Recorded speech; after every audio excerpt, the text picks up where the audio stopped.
শিবির এখন এক ধরনের এনভায়রনমেন্ট তৈরি করছে যে শহীদ উসমান হাতি হয়তো তাদের নেতা।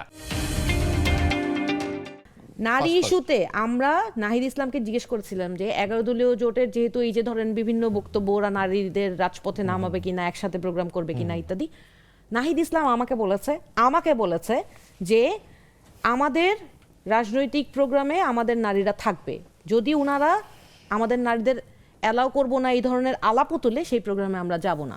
সুতরাং এই ধরনের কোনো ঘটনা আমরা কোনোভাবেই বরদাস্ত করছি না। আমাদের নারীরা ওখানে উপস্থিত থাকছে, হ্যাঁ, ওইখানে নারীরা যেইভাবে বসেছিল সেই ওরিয়েন্টেশনটা খুবই চোখে লাগার মতো।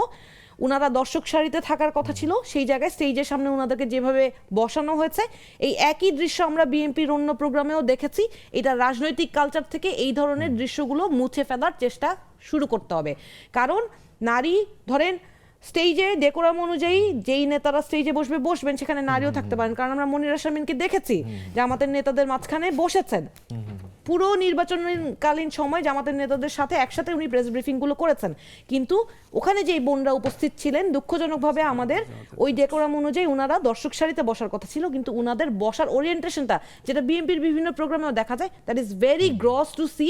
এই কালচার বাংলাদেশের রাজনীতি থেকে পরিবর্তন করতে হবে। কিন্তু নারী হিসেবে আমরা সব দলমত নির্বিশেষে আমাদের যে রাজনৈতিক অধিকার রাজপথে, সেটা 24-এ যেমন দেখেছিলেন, সেইটা আমরা ফিরিয়ে আনবো। এই কমিটমেন্ট আজকে এখানে বসে করে গেলাম, ইনশাল্লাহ সামনে এটার উত্তর দিয়ে যাব।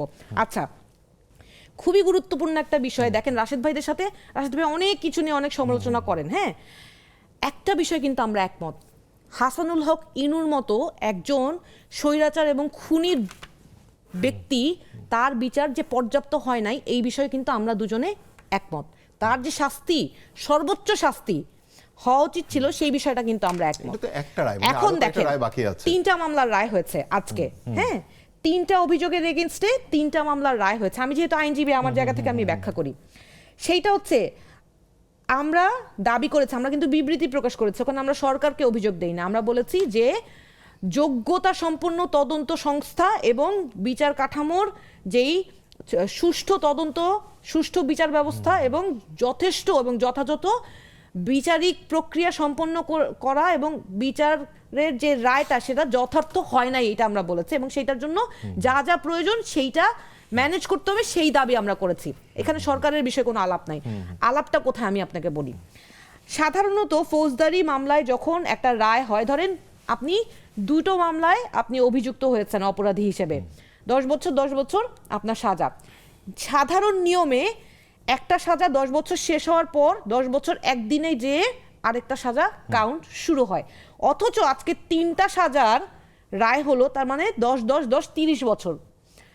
আদালত উল্লেখ করলেন যে 3টা সাজার কাউন্ট একসাথে হবে। কেন? এই ধরনের সহানুভূতিশীল আচরণ এই ট্রাইব্যুনালের কি কারণে কোন যুক্তিতে তারা এই ধরনের পক্ষপাতমূলক আচরণ করলো, আগে পরের কথা না। এই ট্রাইব্যুনালের রায় শেখ হাসিনাকে তো ফাঁসি দিয়েছে, পরবর্তীতে এই রায়ে দেখেন যেই পুলিশ কর্মকর্তা সরাসরি গুলি করেছে, সেই পুলিশ কর্মকর্তাকেও যেই সাজা দিয়েছে, আমরা মনে করি সেই সাজাও পর্যাপ্ত না। আপনি দেখেন এই জায়গায় আপনার যথাযথভাবে আইনের প্রয়োগ হয় নাই। বিচারিক ট্রাইব্যুনাল কার দ্বারা আদিষ্ট হয়ে এই কাজ করলো, সেইটা আমাদের প্রশ্ন। আমার দেশের বিচার ব্যবস্থা স্বাধীনভাবে যেন পরিচালিত হইতে পারে, সেই জন্য কিন্তু একটা স্বাধীন বিচার বিভাগীয় সচিবালয় করার কথা ছিল। সেইটা নিয়ে গত বছর আমার আইনমন্ত্রী, উনি গত বছর অ্যাটর্নি জেনারেল ছিলেন, এখন যিনি আইনমন্ত্রী, ওনারা কিন্তু গত বছর পর্যন্ত এটাকে অত্যন্ত সাধুবাদ জানিয়েছেন, কিন্তু এখন ক্ষমতা পাওয়ার পর এটা নিয়ে ওনারা আর কাজ করছেন না। আজকে খবরে 2টা খুব গুরুত্বপূর্ণ জিনিস উল্লেখ করতে চাই। একজন মা এবং মেয়ে, ঋণগ্রস্ত মা মেয়ে, তারা দুজন মাত্র 5 দিনের ব্যবধানে যেই এনজিও থেকে তারা ঋণ নিয়েছে, তাদের কথা এবং কটূক্তির যন্ত্রণায় মানসিক চাপে তারা মৃত্যুবরণ করেছে। তাদের পাশে আমরা দাঁড়াই না। অথচ আসলাম চৌধুরী নামে একজন ঘোর ঋণ খেলাপি, যার 1600-1700 কোটি টাকার ঋণের দায় আছে, ও তাকে আবার ঋণ খেলাপি বলা যাবে না, ঋণগ্রস্ত বলতে হবে। সেই লোক, তাকে কেন আদালত তাকে এমপি হিসেবে সংসদে শপথ দিতে পারবে না এই রায় দিয়েছে? সেই আদালতের রায়কে অবমাননা করে তার দলীয় নেতাকর্মীরা দীর্ঘ মহাসড়কের রাস্তা বন্ধ করে দেয়, সারা দেশের মানুষের জনদুর্ভোগ সৃষ্টি করে। এটা কোন দলীয় নীতি? আমি এই রাজনীতিকে প্রশ্ন করছি, যে এই রাজনীতিতে একজন ঋণ খেলাপি, তার ঋণগ্রস্ত। আমি বলি, শেষ করি। এই রাজনীতি কোন রাজনীতি? এই রাজনীতি কেমন রাজনীতি? যে একজন নেতা, ওই যে আমরা বললাম যে যার মানসিক সুরক্ষার প্রয়োজন, যার আরেকটু সময় প্রয়োজন, তাকে আপনি রাজনীতির মাঠে সংসদে দেখতে চান না। সেই জায়গায় এসে একজন ঋণগ্রস্ত ব্যক্তি, ঋণ খেলাপি তো বলা যাবে না, একজন ঋণগ্রস্ত ব্যক্তি তার ঋণের দায় মোচনে তাকে যেই পরিমাণ পরিশ্রম করতে হবে, সেই জায়গায় সে সময় না দিয়ে সংসদে যাওয়ার স্বপ্ন দেখে, এটা কেমন রাজনীতি? এই ঋণের টাকাটা তো আমার কষ্টের টাকা, সাধারণ মানুষের কষ্টের টাকা, যে কষ্টের টাকার বিনিময়ে এই মা মেয়ে আজ মৃত্যুবরণ করেছে। তার ভিতরে যেমন বিচারের ক্ষেত্রে, যেমন ধরেন বিচারকে সাধুবাদ জানাই, কিন্তু ধরেন যে 30 বছরের হয়ে যে 10 বছর হয়ে যায়, এবং এটা আপনি যেহেতু 2 থেকে 2.5 মিনিটের মধ্যে আশা করি একটু টাইম বাড়িয়ে দিতে হবে। শুনেন, উনি বিএনপি নেতা আসলাম চৌধুরী সম্পর্কে যে কথা বললেন, আমার কাছে মনে হয় আমার উত্তর শোনার পরে উনি কিছুটা অনুধাবন করতে পারবেন, নিজে হয়তো লজ্জাও পেতে পারেন। আসলাম চৌধুরী দীর্ঘ 8 বছর জেল খেটেছেন, আমাদের হুমায়রা আপা 1 বছরও জেল খাটেননি। সুতরাং তিনি আসলে বুঝবেন না কিভাবে আসলাম চৌধুরীর ব্যবসা প্রতিষ্ঠানকে শেখ হাসিনা ধ্বংস করেছিল। তিনি ঋণ খেলাপি হয়েছেন, শেখ হাসিনা তাকে বাধ্য করেছিল। 8টা বছর জেল খেটে গণঅভ্যুত্থান সংগঠিত হওয়ার পরে তিনি কিন্তু জামিন পেয়েছেন। এরকম একজন মানুষকে নিয়ে যেখানে আপনার সহানুভূতি থাকার কথা, প্লিজ আপনার সঙ্গে কথা বলি নাই, কথা বলি না আপনার সময়, আপনার সময় কথা বলি নাই, প্লিজ শেষ করতে দেন, শেষ করতে দেন, টকশো শেষ হবে না অন্যথায়। শেষ করি প্লিজ। বলেন।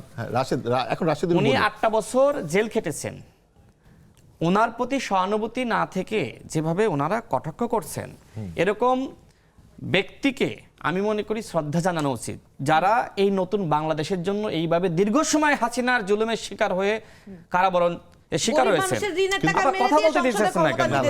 কিসের গরিব মানুষের কথা বলতে দেন, কথা বলতে দেন, আপনার সময় কথা বলতে থামেন, কথা বলতে দেন, আপনার কথা বলতে দেন না প্লিজ, না বলতে দেন। আচ্ছা আপনি থামেন, আপনি আমাকে কথা বলতে দেন, এমন করলে হবে কেন? আপনি একজন আইনজীবী মানুষ না রাশেদ, আপনার কাছে আমি শিখবো, আপনাকে যদি আমাকে শেখাতে হয় কেমনে হবে? হাইওয়ে আটকে যাচ্ছে। আমি বলি শুনেন, তিনি তার ব্যবসা প্রতিষ্ঠান ধ্বংস করা হয়েছে, তাকে নিঃস্ব করে দেওয়া হয়েছে। তিনি একজন রাজনীতিবিদ, তিনি কি বের হয়ে নির্বাচনে অংশ নিতে পারবেন না? দেখেন, তাকে কিন্তু নির্বাচন কমিশনের পক্ষ থেকে তার প্রার্থিতা বৈধ করা হয়েছিল। ওই সময় যদি তার প্রার্থিতা অবৈধ ঘোষণা করা হতো, তিনি নির্বাচনে অংশ নিতেন না। বরং হাইকোর্টের পক্ষ থেকে ওই সময় কিন্তু অন্তর্বর্তীকালীন সরকার ক্ষমতায়, এবং তাদের নিয়োজিত প্রধান বিচারপতি থেকে শুরু করে অন্যান্য বিচারপতি, তারা তো তার পক্ষে রায় দিল।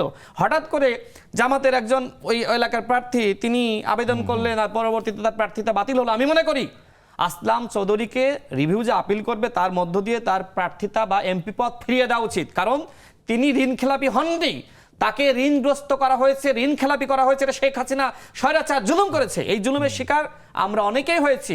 সুতরাং এই বিষয়গুলো অবশ্যই সহানুভূতির দৃষ্টিতে দেখা উচিত। আরেকটা ব্যাপার বলি, শোনেন, আমরা দেখলাম, শেষ করি প্লিজ, আমরা দেখলাম যে আপনার শিবির নেতা সাদিক কায়েম এবং SM ফরাদ, তারা অবশ্য ডাকসুর ভিপি এবং GS, তারা দেখলাম যে সিনেট মিটিং বর্জন করলো। কেন? সেটা হলো যে শেখ মুজিবুর রহমানের নামে যে হলটা রয়েছে, সেই হলের নামটা এখন পরিবর্তন করে শহীদ উসমান হাদি হল রাখতে হবে। কেন? শেখ মুজিবুর রহমানের ভুল আছে, আবার এদেশের জন্য ভূমিকাও আছে। একটা ঐতিহাসিক প্রেক্ষাপটে 80-র দশকে নামকরণ করা হয়, ঠিক আছে। আপনাদের অন্তর্বর্তীকালীন সরকারের সময় যে প্রশাসন ছিল, তাদের কাছে আপনারা দাবি কেন করলেন না? এখন যখন নির্বাচিত সরকার দায়িত্ব গ্রহণ করেছে, এখন আপনারা শেখ মুজিবুর রহমানের স্থলে এখন শহীদ উসমান হাদিকে জাতির পিতা বানাতে চাচ্ছেন। দেখেন, শেখ মুজিবুর রহমানের একটা নতুন তর্কে চলে যাবে। আমি শেষ করি। শেখ মুজিবুর রহমানের এই বাংলাদেশের জন্য ভূমিকা আছে, 71-এর পরে তার আবার নেতিবাচক ভূমিকা আছে, কিন্তু শহীদ উসমান হাদি শেখ মুজিবুর রহমানের যে ভূমিকা, সেই ভূমিকার মতন ওই পর্যায়ে তিনি যাননি। সুতরাং শেখ মুজিবুর রহমানের নামে যে হল রয়েছে, সেই হলের নাম পরিবর্তন করে শহীদ উসমান হাদির নামে হল করতে হবে। শিবিরের যে সিনক্রেট করা, এই সিনক্রেট অত্যন্ত অন্যায্য। এমনকি এই কাজটা করেছে, দেখেন আমাদের জাতীয় কবি কাজী নজরুল ইসলামের মাজারের এটা পাশে, মনে হয় কবরের MP পাশে মন্ত্রী, শহীদ ছেলে উসমান মেয়ের হাদির, নামে প্লিজ, দেওয়া হতো। শহীদ উসমান হাদির কবরটা কেন দিতে হবে? আমাদের আসলে দাবি করা সিনক্রেট উচিত করে ছিল কবর কোনো দেওয়া MP হয়েছিল, MP এইভাবে মন্ত্রী ছেলে সিনক্রেট মেয়ের করে নাম দেয়া। শহীদ উসমান হাদিকে বরং খাটো করা হচ্ছে।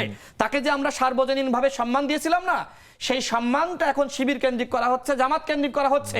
শিবির এখন এক ধরনের এনভায়রনমেন্ট তৈরি করছে যে শহীদ উসমান হাদি হয়তো তাদের নেতা বা তাদের দলের কেউ। এইটা শহীদ উসমান হাদির প্রতি বুঝে বা না বুঝে শিবির অসম্মান প্রদর্শন করছে। আমরা মনে করি শহীদ উসমান হাদিকে জাতীয় কবি কাজী নজরুল ইসলামের মাজারের পাশে কবর না দিয়ে অন্য একটি জায়গায় যদি কবর দেওয়া হতো, সেক্ষেত্রে তাকে আরো বেশি সম্মান দেওয়া হতো। দেখেন, এটা বলতে হবে, এটা না বললে না শেষ করবেন, এটা বলতে হবে। দেখেন, এই যে ইনকলাব মঞ্চের একজন নেতা জাবের কি বলেছে জানেন? কত বড় জঘন্য বক্তব্য দিয়েছে। জাতীয় কবি কাজী নজরুল ইসলামের কবরটা মানুষ চিনেছে শহীদ উসমান হাদির কারণে। তারা আজকে জাতীয় কবি কাজী নজরুল ইসলামকে শহীদ উসমান হাদির থেকে ছোট করে খাটো করে দেখাচ্ছে।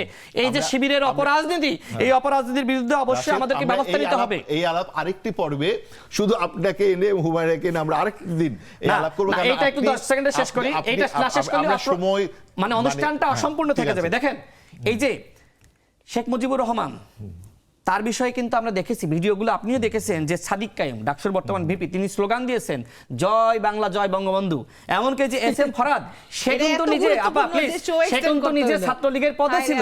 এখন ওই সময় যে সময় শেখ মুজিবের আদর্শ তারা ধারণ করত, সেই সময় কিন্তু শেখ মুজিব সে কিন্তু ফ্যাসিস্টদের আইকন হয়নি।